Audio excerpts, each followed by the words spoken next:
Bonjour, monsieur. Bonjour, Monsieur Chams. Je m'appelle Cyril Miig Bénin. Je suis prêtre de l'archidiocèse de Cotonou au Bénin. J'ai été ordonné le 2 décembre 2000 et j'ai passé mes deux premières années de ministère avec les jeunes, comme aumônier adjoint des jeunes de l'archidiocèse de Cotonou. Et puis après, je suis parti en formation, d'abord en France, à l'école Jeunesse Lumière où j'ai passé une année.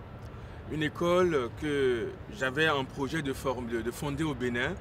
Donc j'ai voulu d'abord vivre l'expérience moi-même. Suite à cela, j'ai été faire une formation en nouvelle évangélisation à la Castille, à Toulon. Donc j'ai passé 4 années, 2 années pour faire la formation en nouvelle évangélisation. Et puis de Toulon, j'ai fait ma maîtrise en théologie à l'Institut Notre-Dame de Vie de Venasque en Avignon. Donc c'est après la maîtrise que je suis allé à Rome sur l'invitation du Père Daniel Ange, qui est le fondateur de l'école Jeunesse Lumière en France. Donc aller à Rome pour approfondir le thème de la pastorale des jeunes, de la spiritualité des jeunes en particulier. Donc j'ai fait mes études de 3e cycle à l'Université pontificale salésienne à Rome, où j'ai soutenu ma thèse de doctorat en théologie spirituelle le 22 octobre 2012 sur le thème suivant, l'expérience spirituelle comme présupposé de l'évangélisation des jeunes par les jeunes dans le pontificat de Jean-Paul II, de 1978 à 2005. Et puis après cela, je suis revenu en France où j'ai été nommé au vicaire à la paroisse de Sainte-Famille de Béziers et puis ensuite responsable administrateur d'une autre paroisse, la paroisse Bonne Nouvelle pendant une année. Et c'est suite à cela que le 1er octobre 2014, avec mon collaborateur, le Père Luc Rounak et nous avons fondé l'école Jeunesse Bonheur au Bénin.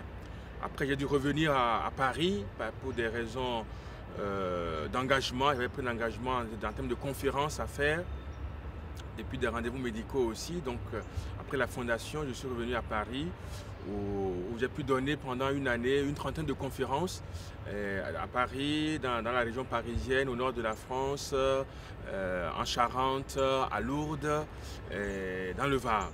Et puis après cela, je suis rentré définitivement au Bénin pour prendre la direction de cette école, donc, qui en est à sa 3e année. Alors, l'école Jeunesse Bonheur, de quoi s'agit-il? En fait, durant tout mon séjour en Europe, je me suis rendu compte que le christianisme est le ferment du développement de ce continent et aussi de l'Amérique, puisque nous y sommes.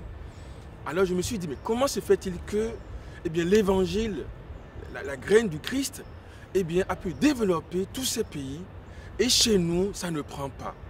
Nos églises sont hyper combles. Il y a plein de baptêmes, il y a plein de confirmations, plein de premières communions, mais notre pays ne décolle pas. Il s'enfonce. Au contraire, on peut dire que, j'exagère peut-être un tout petit peu, que plus la ferveur religieuse augmente, plus les églises sont combles, plus le pays se dégrade.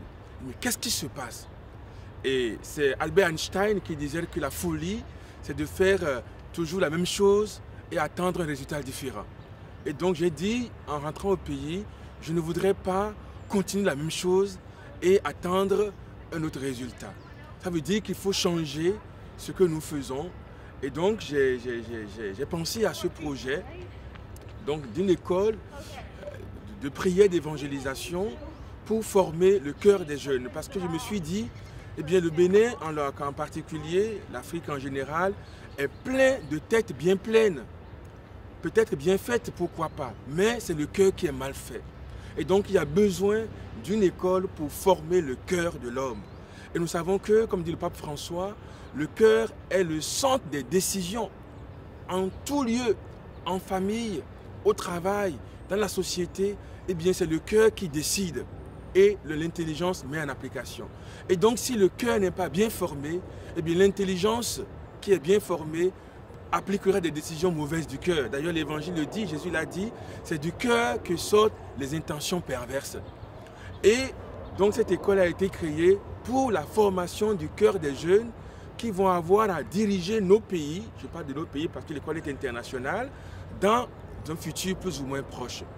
Et donc l'école Jeunesse Bonheur accueille des jeunes, garçons et filles de 18 à 30 ans qui prennent une année pour Dieu, pour eux-mêmes. Alors j'en parlais ce matin à la messe et le diacre me parlait de... C'est un peu comme Peace Corps aux États-Unis, tout à fait, mais un Peace Corps humain et spirituel.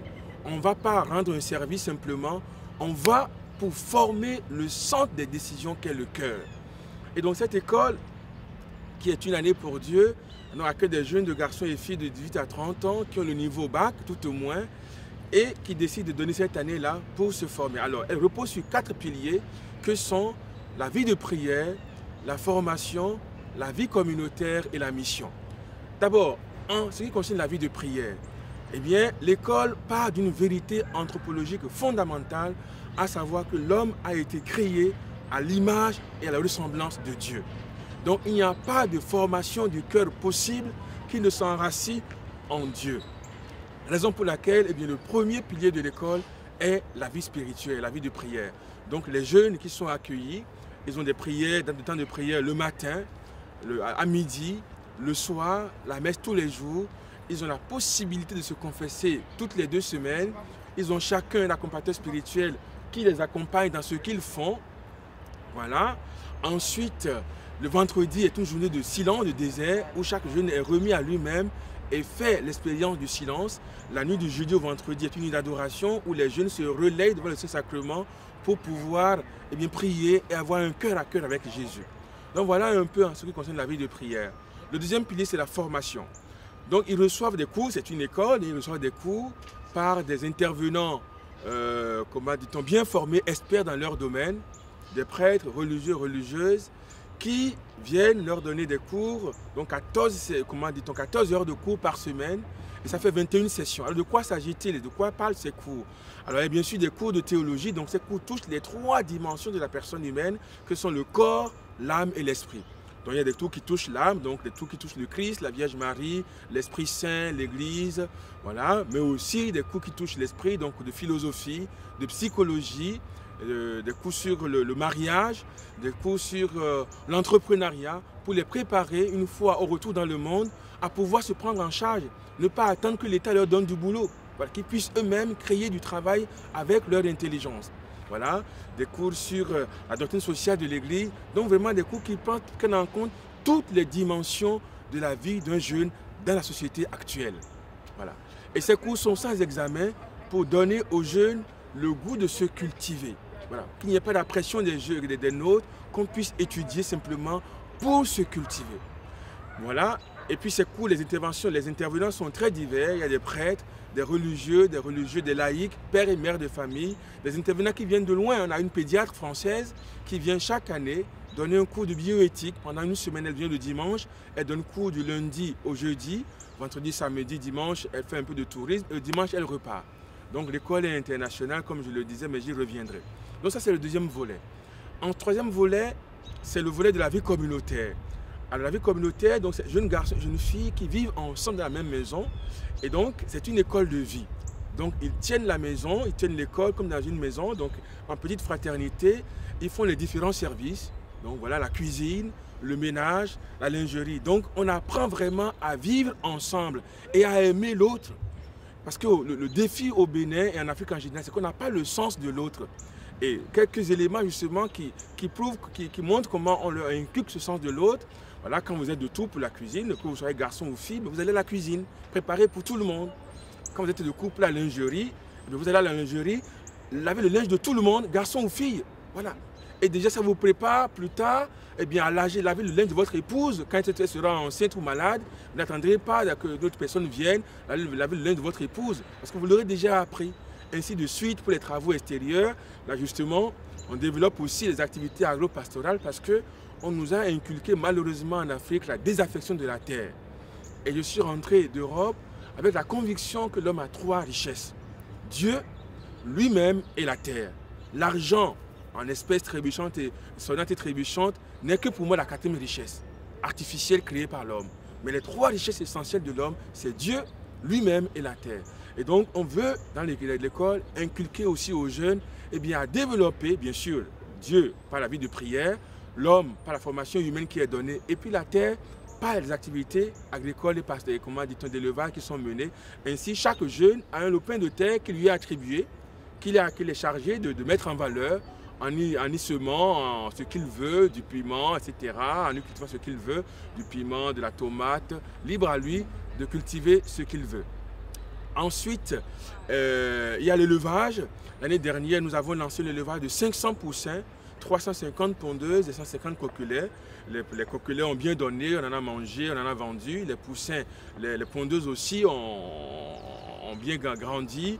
On a été jusqu'à 300 œufs par jour. 300 œufs par jour. Et donc, là maintenant, on est en train de repartir sur un nouvel élevage.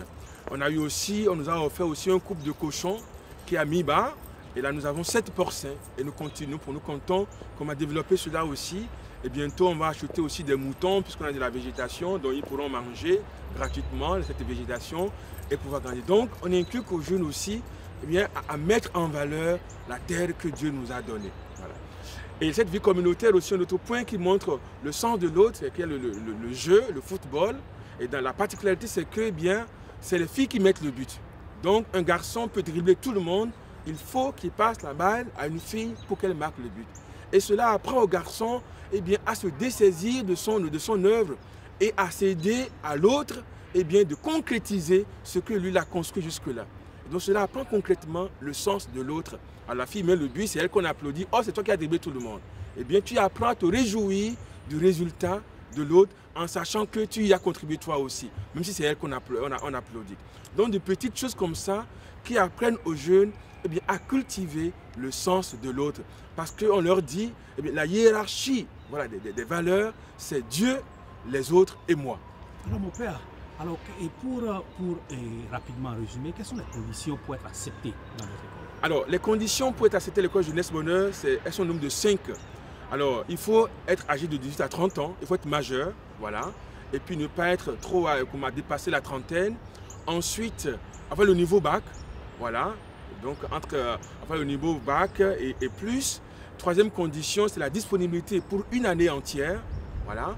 La quatrième condition, c'est être chrétien, pas forcément catholique, mais en sachant que l'école est catholique, donc être chrétien ou non, mais désirant vivre cette formation en sachant que le sous-bassement est catholique. Et puis enfin, la disponibilité à trouver des parrains, marraines, c'est-à-dire des personnes qui aident à payer 30 000 francs par mois. Cela fait 270 000 francs pour l'année. Et cela grâce au fait que nous avons une association en France qui nous aide à payer la deuxième moitié de la formation, puisque le coût de la formation d'un jeune est de 500 000 francs. Alors maintenant que vous êtes aux États-Unis et que vous êtes en train de voyager d'État en État, là vous allez partir dans quelques instants et pour un autre État, quelles sont vos attentes vis-à-vis de la diaspora américaine? Mes attentes vis-à-vis de la diaspora américaine sont celles-ci. D'abord que, le Bénin, c'est notre terre commune. Comme on dit en latin, c'est l'alma mater. C'est notre bien commun. Si nous ne le construisons pas, personne d'autre ne le fera à notre place. La diaspora américaine, vous êtes ici dans un pays qui a été construit par des natifs, des gens qui sont venus d'autres pays et qui se sont installés ici. Et donc si cette diaspora ne prend pas de construire en charge de construire son pays, personne ne le fera d'autre à sa place. Deuxièmement, cette diaspora, je le sais bien, souvent envoie de l'argent au pays pour telle ou telle œuvre. Excusez-moi, c'est un peu comme de l'eau versée dans un panier. Parce que tant que le cœur n'est pas bien formé, cet argent sera gaspillé ou bien les œuvres qui sont réalisées ne seront pas entretenues. Et donc, il urge aujourd'hui de former le cœur des usagers. Une fois que ces cœurs seront formés, les investissements qui seront faits pourront porter leurs fruits. Et donc, je voudrais que cette œuvre soit vraiment portée par toute la diaspora américaine. Nous avons actuellement le projet de la construction, parce qu'actuellement nous sommes dans les locaux provisoires. Nous devons construire les locaux définitifs de l'école. Nous avons un budget, on nous a fait un devis de plus de 800 000 $ ou en euros. Et donc, nous avons besoin de tout le monde. Et comme je le disais à mes amis de France, ça semble énorme. Il suffit de trouver 1000 personnes qui donnent 700 € ou 700 personnes qui donnent 1000 € et c'est tout fait. Et donc, personne ne sera de trop. Même le petit dollar pourra contribuer à la réalisation de cette œuvre. Et cette œuvre est vraiment le gage de l'avenir de notre pays. Sans ces cœurs bien faits, le Bénin, l'Afrique ne s'en sortiront pas. Et cette fois-ci, nous allons parler un peu de quelques ouvrages. Est-ce que vous pouvez nous en parler? Alors oui, en 2 mots, j'ai fait ma thèse à Rome, au Salesianum, et donc j'ai eu la grâce de publier par la Librairie du Vatican tout l'enseignement de Jean-Paul II en 3 volumes de 800 pages chacun. Et ma thèse, j'ai voulu la divulguer, cette thèse qui fait 800 pages. Et donc, j'ai sorti ce livre, La rencontre qui change tout, l'appel aux jeunes de tout pays, qui a été préfacé par Monseigneur Monseigneur Pierre-Marie Carré, archevêque de Montpellier, et postfacé par Monseigneur Dominique, évêque de Toulon. Donc, c'est la vulgarisation de ma thèse. Et puis, j'en ai sorti un autre, en format plus petit, Le chemin du bonheur. Saint Jean-Paul II parle aux jeunes, voilà, qui est destiné surtout aux jeunes, c'est en format de poche. Et donc ces deux livres sont disponibles, on peut les trouver en ligne, on peut les trouver aussi à la librairie Notre-Dame à Cotonou, on peut les trouver à la Procure de Paris, et puis voilà, dans toutes les librairies, on peut arriver à les commander facilement. Donc ça traite foncièrement, comme je le dis souvent, de cette aspiration fondamentale qui est celle de l'homme, qui est d'être heureux. Comment faire pour être heureux? Jean-Paul II, qui a beaucoup souffert, eh bien, nous indique le chemin du bonheur. Et puis, il nous parle aussi de cette rencontre qui change tout, la rencontre avec le Christ, qui change toute la vie de l'homme. Voilà. Merci beaucoup. Merci, M. Cham.